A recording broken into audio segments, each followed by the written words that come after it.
Hi, welcome to Holy Carb Bakery. I'm Barbara Swift, and this is a brand new project for me. I just started doing low carb, grain-free, sugar-free, and gluten-free baked goods. And I've been in business for about a little over a month now, and I've been focusing mainly on desserts. I've been selling my treats at farmers markets, and a lot of people come up to me wanting bread, especially those that are gluten-free. Because at the farmers markets, there's lots of sourdough, but it's not gluten-free, although it is healthier for you than normal bread. So I thought I'd give it a try.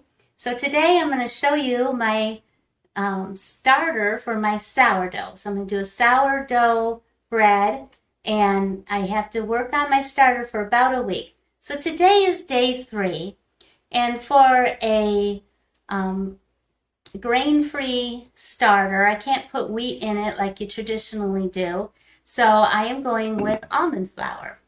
So we're going to see how this works. It's an experiment, and I'm just taking you along with my experiment, and we'll see if it's a failure or something really good and solve that kind of problem of not having, bread when you're on these low-carb diets. I've been on a low-carb diet for over 2.5 years now, and I've lost 200 pounds with the help of bariatric surgery. But with my bariatric surgery, I have to eat low carb to keep the weight off, and I'm still working on it a little bit. So I'm going to take you along on my journey. So here is my starter that I have going. Now it's day 3. So I have these little rubber bands on here because I didn't want to take you from the very start in case it didn't work.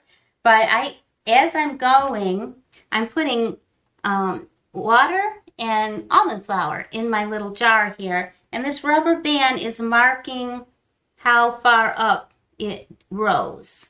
So I'll just put that right at the very top here to where I can see how much it grows overnight. So I'm feeding it 1 time a day at nighttime. So I'm going to start out by just kind of whisking it in. So I got 2 of them going here. I don't know, in case one fails. So I don't know if you can see this before I stir it, but it's already starting to get bubbles in it, and it's starting to froth. So it's making its own wild yeast is what it is. So I am going to stir this up, and every night I'm going to feed it. So as I stir it, it's got a kind of weird smell to it, which I guess is very normal. So it doesn't smell real good yet, but I guess after about a week to 10 days, it's going to be smelling pretty good. So I have right here some water, and I heated it in the microwave for just a few seconds, and it's 70 degrees. And I'm using bottled water. You don't really want to use water with chlorine and the things that city water has in it. So I'm going to put my thermometer aside and get my little scale out. I'm going to put 50 grams of this lukewarm water into my jar. So I'm going to add it in. So let's see, that's 50, perfect. Okay, and then I'm also going to add 2 tablespoons of almond flour. So I'm just going to put it right in here and level it off, make a mess. Level it off and stick it in my jar. And then I'm just supposed to stir it up. Let me get that level. Okay. I'm going to stir it.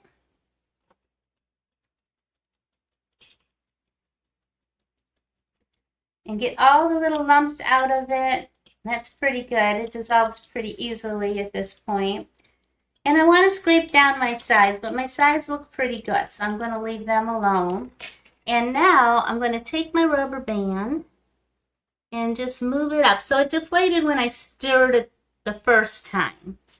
But I am just going to move it up so that when I look at it tomorrow, I can see how well it's doing. So if my starter is working or not.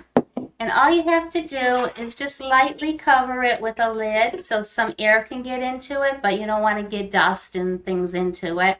And leave it overnight. So we'll see what happens tomorrow. So I will let you know. All right, thanks for watching today, and we'll see you on more future videos. Bye-bye now.